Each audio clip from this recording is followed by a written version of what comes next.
Welcome to EPG Pathashala. I am Professor K. Srinivas from Pondicherry University. I teach philosophy at that university.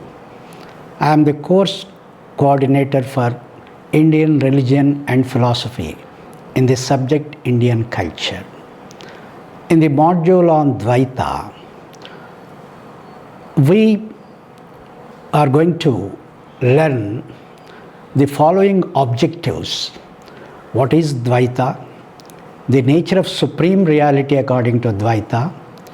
The status of the world according to Dvaita. How do we attain liberation according to Dvaita?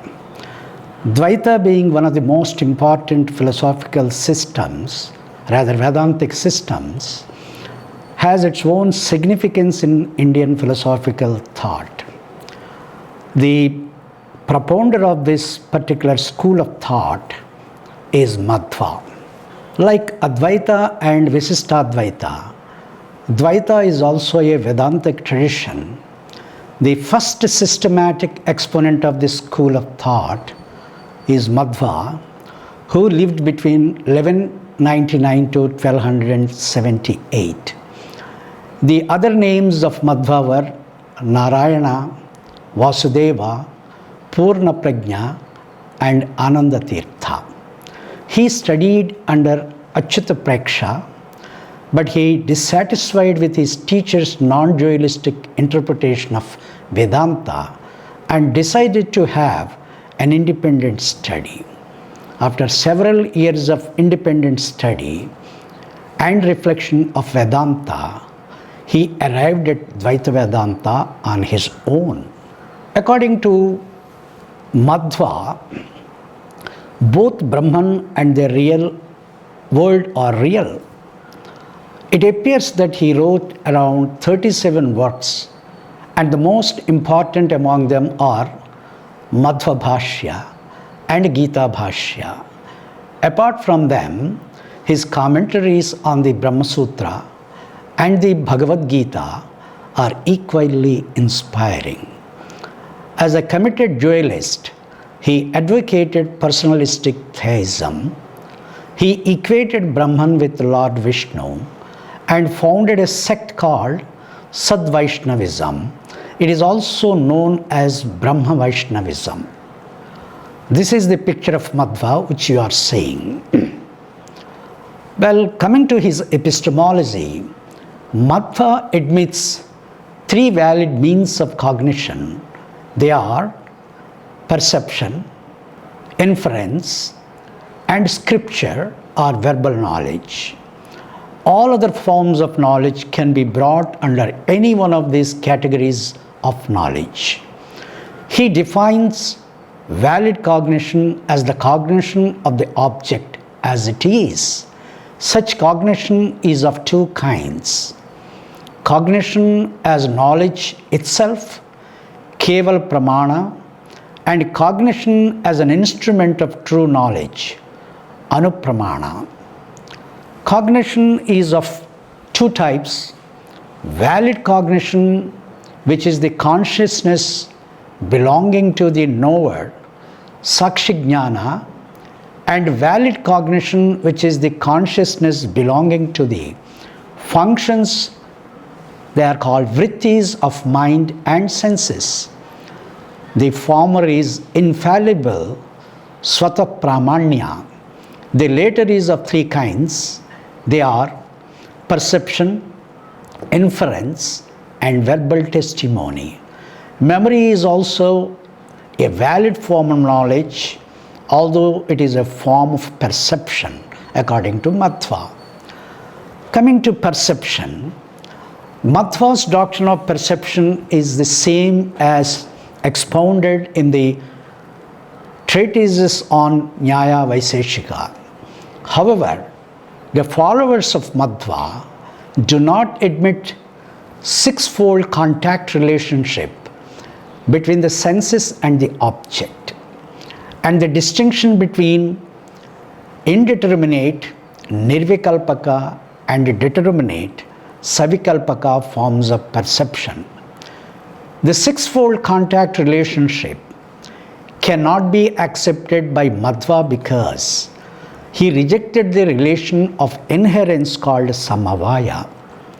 Since all cognition is of determinate in nature, there exists no distinction between indeterminate and determinate forms of perception according to Madhva.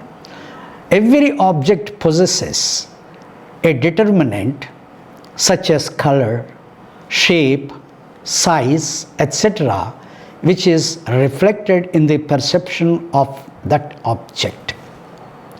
Even Sri Ramanuja's distinction between indeterminate and determinate forms of perception is not acceptable to Madhva.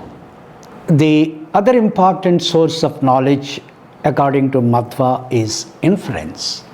Madhva's conception of inference differs from the rest of the Vedantic schools. For example, scripture is of two kinds, namely that which is authored and that which is not authored. All the Puranas, Itihasas, Dharmashastras come under the former category, for they are Smriti texts. It amounts to saying that there is an author for each and every text, Smriti text.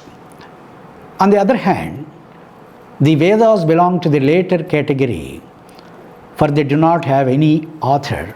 That's the reason we call them Apaurusheya, and there is no human agency involved in writing the Vedas.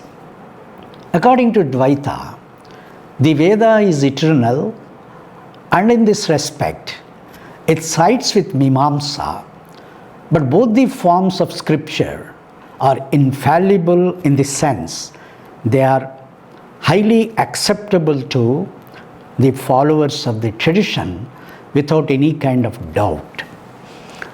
Now coming to validity of knowledge. Like all other Vedantins, Madhva holds that knowledge is self-validated, swata pramanya, and its invalidity is due to some extraneous factors, partha pramanya. But Madhva raises the question. This question is a very important question so far as his epistemology is concerned. How does knowledge, which is valid in itself, become invalid sometimes? If valid in itself, how can any other factor influence its validity? How can anything make it false? For example, so long as I see a mirage as water, it is true for me, but later on, it may turn out to be false. Thus, it may be possible for any knowledge to become false. Therefore, when it is said that some knowledge is self-valid, according to Madhva, it is the knowledge obtained from the scripture, or it is the knowledge that is the consciousness of witness Sakshi, which is the Atman itself. But knowledge which is obtained from the vrittis or the sense organs or functions of mind is liable to error and it is not self-valid. Further, Madhva argues that there are two forms of knowledge, namely direct and indirect forms of knowledge. What are these direct forms of knowledge and indirect forms of knowledge according to him? For instance, the knowledge attained by Atman is said to be direct, for it involves no instruments such as mind, sense organs, and indirect knowledge is obtained through mind and sense organs. In that sense, mind and sense organs are supposed to be the instruments or the media through which such form of knowledge is attained. Therefore, we technically call such knowledge as indirect knowledge. Direct knowledge can never be contradicted. According to Madhva, we cannot contradict direct knowledge because there is no medium involved in attaining such kind of knowledge. Therefore, he believes that any form of direct knowledge can be absolutely be true. Therefore, it can never be contradicted. Now coming to his metaphysics, another important factor in his philosophy, Madhva's theory of knowledge is somehow centered around perception. Therefore, perception becomes the foundation of Madhva's metaphysical dualism. He gives lots of importance to perception, and he tries to show how perception influences his metaphysics. For example, he held that to perceive is to become aware of something as being unique and different from other things as well as the perceiving self. Normally, when we perceive any object, we know what kind of object is being perceived and in what way this object is different from the rest of the objects. That's what our perception gives. Similarly, true knowledge arises out of articulation of perceived differences between things as well as between things and the perceiving self. What Madhva tries to hold here is there is a difference between one thing and another thing, and also there is a difference between things and the perceiving self. The perceiving self is completely different from the things that are perceived. At the same time, you also find differences among the things that we perceive. Therefore, to deny perception is to deny the very possibility of knowledge. So, in that way, Madhva tries to give so much of significance and importance to perception as a valid means of knowledge or pramana.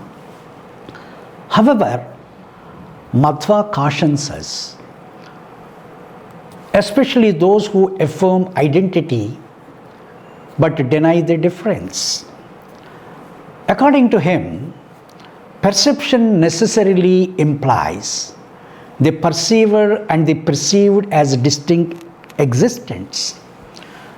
In that case, knowledge that is obtained through perception also involves the knower and the known as distinct existence. To put it more clearly, all knowledge is relative in the sense that it is relative to the knower and some known.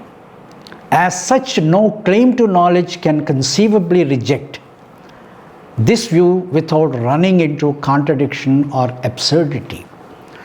And this is what we technically call epistemological dualism.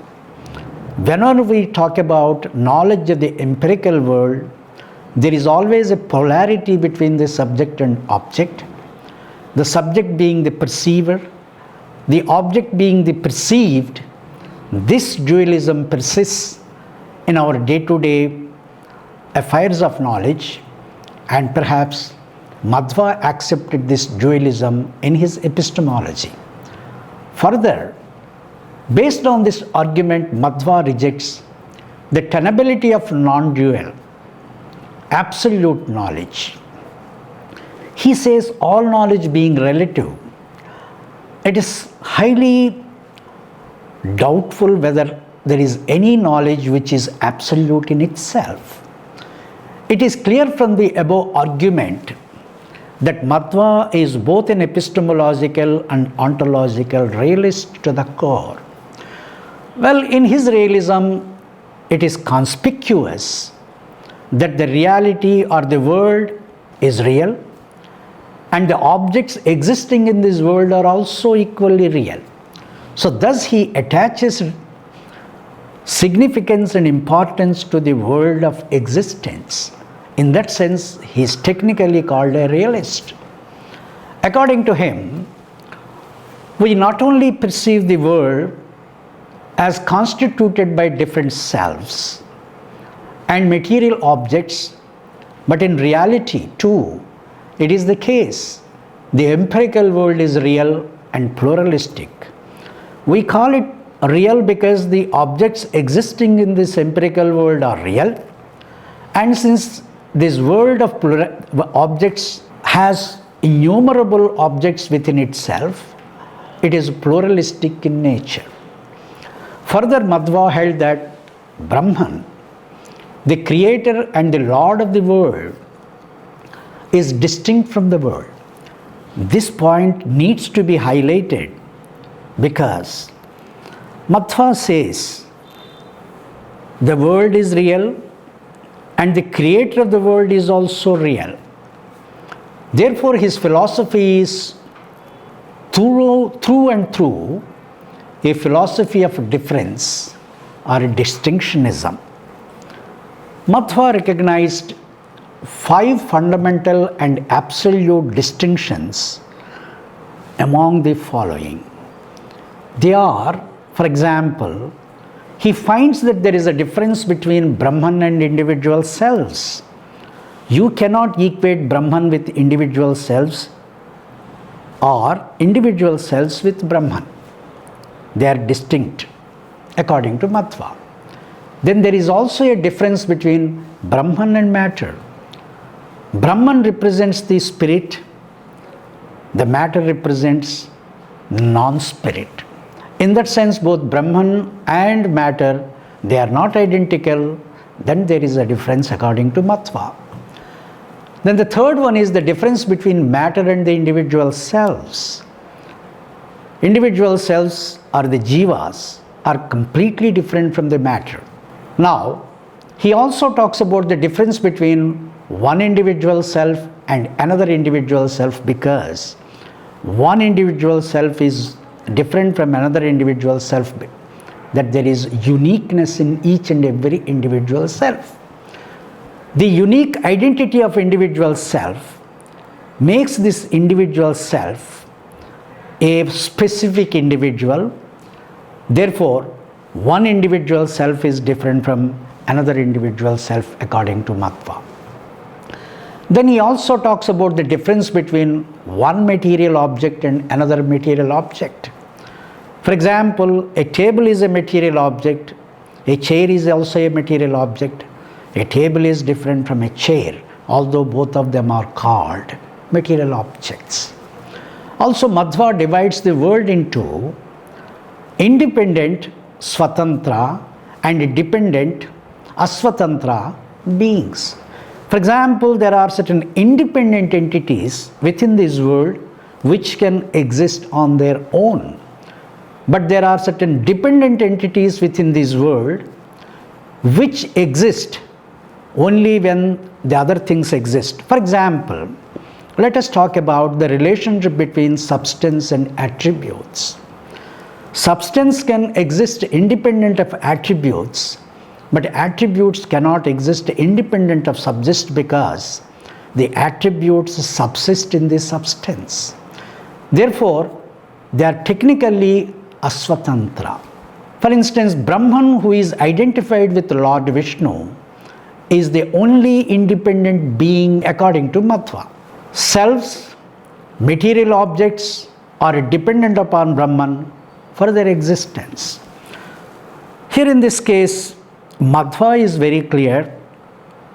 The supreme reality, namely the Brahman, which is none other than Lord Vishnu, is the only entity or the only reality which is swatantra.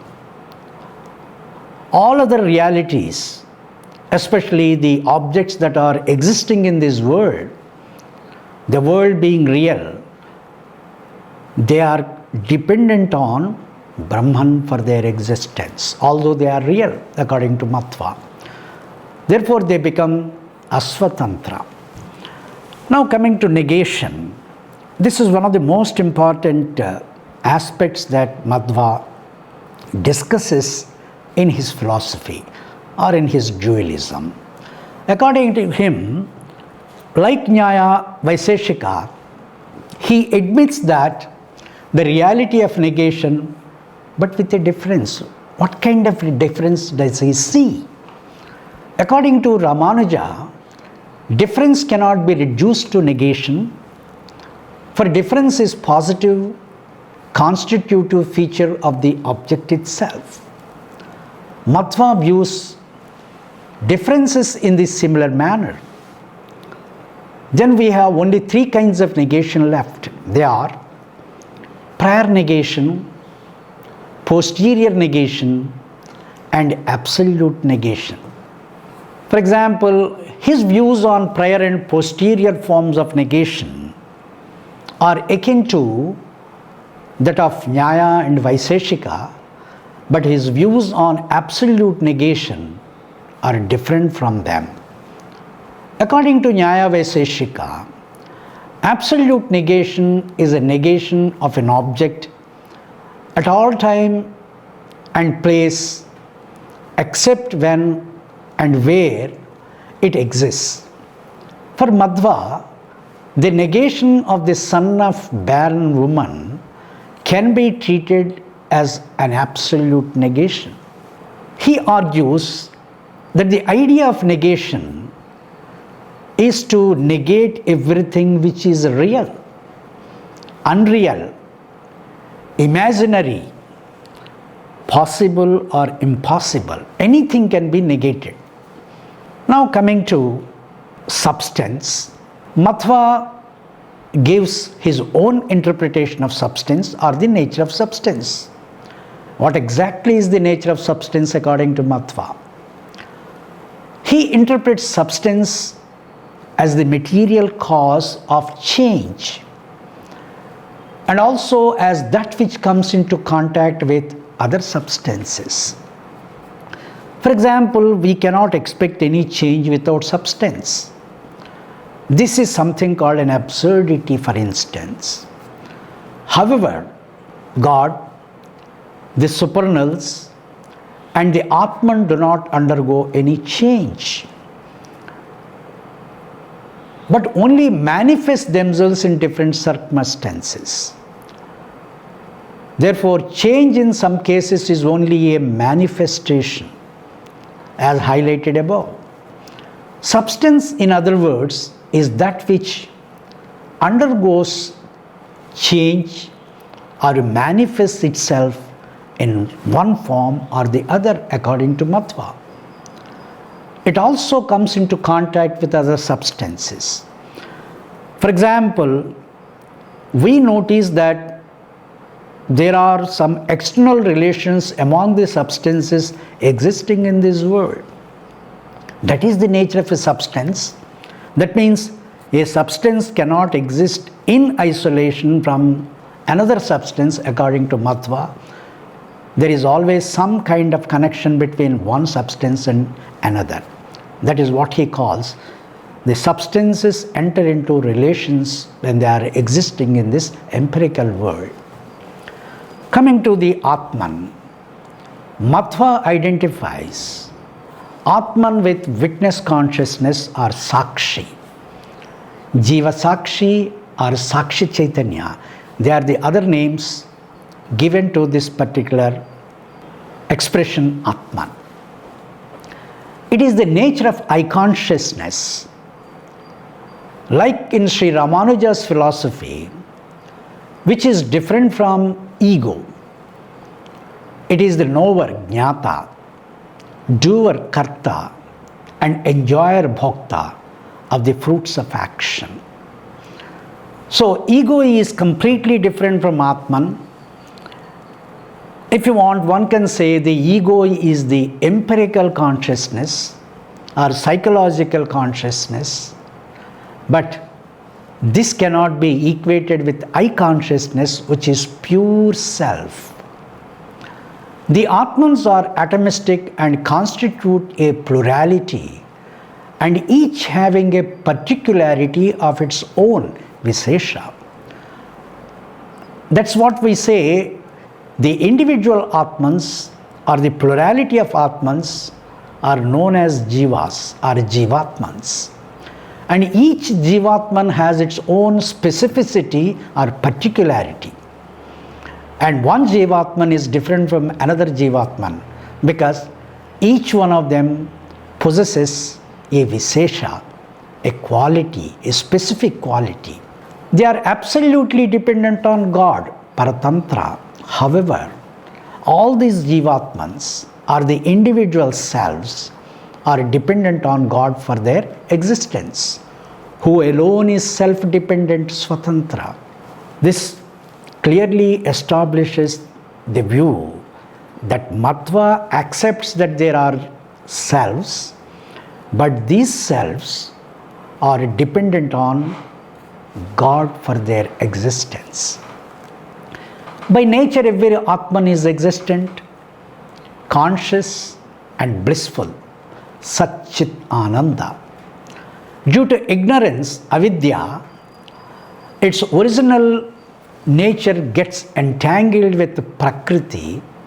This entanglement results in bondage according to Madhva. Perhaps Madhva wants to highlight that Atmans possess consciousness, bliss, and they do exist. However, they also possess ignorance. Because of this ignorance, they are entangled in this world of objects and they develop a sense of attachment towards these objects. This sense of attachment to objects results in a kind of a bondage according to Madhva.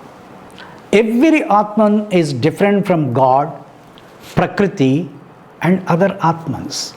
This is very clear and evident in Madhva's philosophy. Because every Atman is different from God. Every Atman is also different from Prakriti or the primordial matter. And one Atman is different from another Atman. This is what he tried to emphasize in his dualism. Coming to the Upanishads, it is mentioned that Atman is the same as Brahman. How does Madhva react to such a situation or position? Madhva interprets it that Atman is similar to Brahman in the sense that the reflection, pratibimba of one's face in the mirror is similar to one's face. In other words, he tries to show the Atman is the reflection of Brahman in the sense in which the mirror image of an individual is similar to the individual or a reflection of the individual. They are not one and the same. Here Madhva makes it very clear. You cannot equate the reflection of an object with the object. They are two different things. He treats Atman as a reflection of Brahman, and this reflection cannot be same as Brahman. They are two distinct things. Although the Atmans are reflections or images of Brahman, they cannot be destroyed, unlike ordinary objects which can be destroyed. But there is a peculiarity attached to Atmans according to Madhva. Being reflections of Brahman, the Atmans are also eternal in one sense or the other, being the reflections of Brahman. Insofar as Brahman exists, the Atmans also do exist.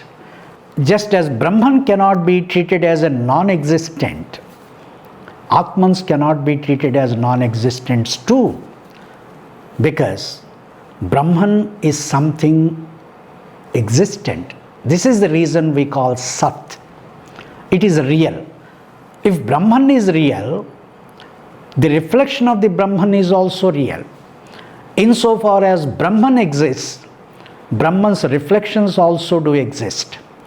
Therefore, the Atmans cannot be destroyed, unlike the objects in this world which can be destroyed. This is the analogy which Madhva tries to bring in to substantiate his view with regard to the nature of Atmans and the reality of Atmans, and Atmans being the reflections of Brahman. They can never be destroyed. Their reflective nature of Brahman is not created by any external conditions, upadhis. So we cannot say that when the conditions are destroyed, the images are gone. So therefore, according to Madhva, Atmans are the reflections of Brahman. However, they become the reflections of Brahman because of certain external entities or factors is not acceptable to him. They are reflections of Brahman without being influenced by any external factors. Therefore, even when the external factors are destroyed, Atmans being the reflections of Brahman can never be destroyed. Therefore, they are permanent.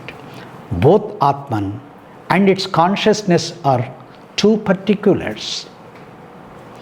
In the sense that we have two particulars here.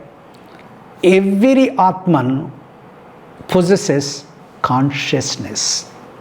Therefore, if Atman is treated as a particular, its consciousness is also treated as a particular.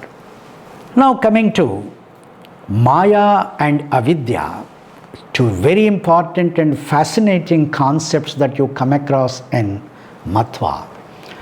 Although Maya and Avidya are equated to Prakriti, yet they are viewed as separate from it in Dvaita. Like Sri Ramanuja, Madhva rejects Advaitic interpretation of Maya and Avidya. There is a radical shift from Advaitic interpretation. How does it happen? What kind of interpretation does Madhva give with regard to the nature of Maya and Avidya, which is completely distinct from that of Advaita? According to Madhva, Maya is the mysterious will of God, Isvarecha. Avidya is the ignorance of Atman or the individual self. Therefore, Madhva refuses to equate or identify Maya with Avidya. Now, like Advaitins, Madhva holds that this Avidya is not negative. This is one of the most important features that you find in Madhva's philosophy, wherein normally we think Avidya is negative, ignorance is negative. But like Advaitins, Madhva also feels that Avidya is a positive entity. The locus of Avidya is Atman, but not the Brahman. That is very, very important point which needs to be interpreted and remembered in Madhva's philosophy. For example, Avidya has twofold function. What are the functions of Avidya? It conceals the true nature of Atman from itself and also conceals the Brahman, the God, from the Atman. So that's what we technically call Avarana Shakti and Vikshepa Shakti. They are the two important Shaktis or potencies of Atman. Now, although the Atman is self-luminous, Avidya enters it due to the peculiar will of God. I think this is the explanation that Madhva gives. Then Atman gets entangled in Prakriti and its modifications. We do not know when Avidya entered Atman. This is the very interesting point that Madhva raises in his Dvaita. In other words, the relation of Avidya to Atman is beginningless, anadi, timeless. When the Atman attains its liberation, it gets rid of Avidya and frees itself from Prakriti. Here we need to interpret the nature of Avidya in such a way. Although we do not know when Avidya entered Atman, but there is a beginning. Since there is a beginning of Avidya, there is also a possibility of end of Avidya. Only when the Avidya is completely removed, the individual self or Atman gets liberated. The second function of Avidya is to conceal the Brahman from Atman, Avarana. Such concealment makes Atman think that it is independent of the Brahman. The Atman can free itself from this function of Avidya only when it realizes that it is dependent on God. Thus, Madhva's conception of Avidya is different from that of Shankara and Sri Ramanuja, but his conception of Maya is similar to that of Sri Ramanuja, but different from Shankara. Now coming to God and Brahman, which is very important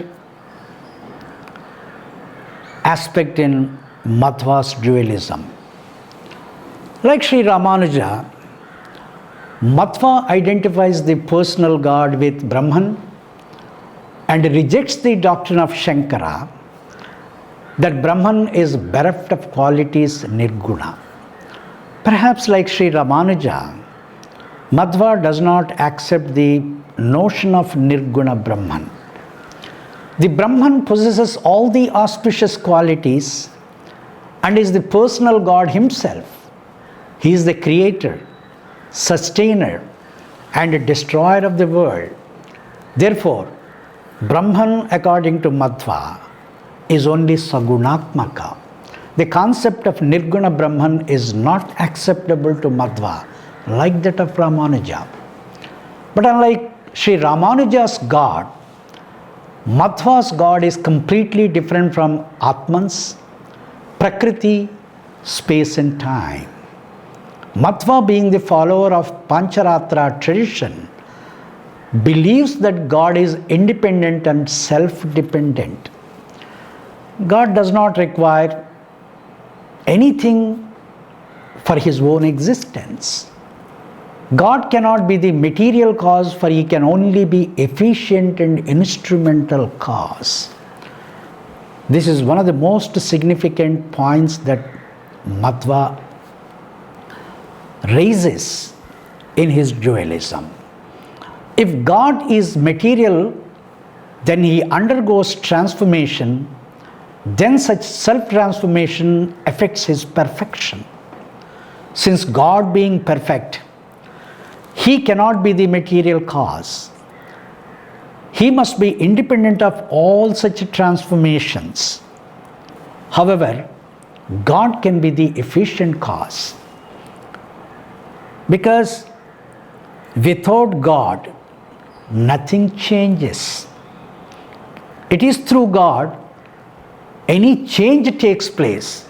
In that sense, Madhva calls God an efficient cause, but not the material cause. Coming to Prakriti and causation, Madhva does not accept Nyaya Vaiseshika view of causation, according to which the effect does not pre-exist in the cause, namely the Asatkaryavada. If that is the cause, then the effect is something non-being. Madhva, on the contrary, holds that there is nothing absolutely new. Every form of causation is a change from the subtle to gross state and vice versa. Therefore, he contributes or subscribes to Satkaryavada, strictly speaking. Now, transformation or parinama means such a change from subtle to gross state. This kind of change is seen in the case of Prakriti, wherein its evolutes evolve out of it. What evolves from Prakriti is already contained in its potential stage in Prakriti. Therefore, nothing absolutely new comes out of causation, according to Madhva. But God and souls do not go such transformation. Either they become manifest or unmanifest. Manifestation, strictly speaking, is not the transformation according to Madhva. Because you cannot expect God to transform into something, and souls being the representations of God or images of God, they too do not undergo any transformation. In the case of God, manifestation is due to His kindness. But if Prakriti shows what is already contained in them, it is difficult to draw a distinction between change and manifestation. Madhva perhaps means that there are two types of manifestation, and change is one form of manifestation. The creation of world by God does not mean that the world came into existence at a particular time. It is unthinkable to say that God existed first and then created this world. He is God and created at one and the same time. Therefore, what Madhva feels here is, it is wrong to hold the view that first there is an existence of God, then God being a creator, He created the world. Such a conception is untenable with Madhva's dualism. The world is created by God means that it is always dependent on Him. So the world is there ever since the God is there, in other words. Creation is something continuous, therefore what is created is also continuously dependent on God. In that sense, causality means dependence. Now coming to time and space, Madhva holds that time is an evolution of Prakriti or evolute of Prakriti.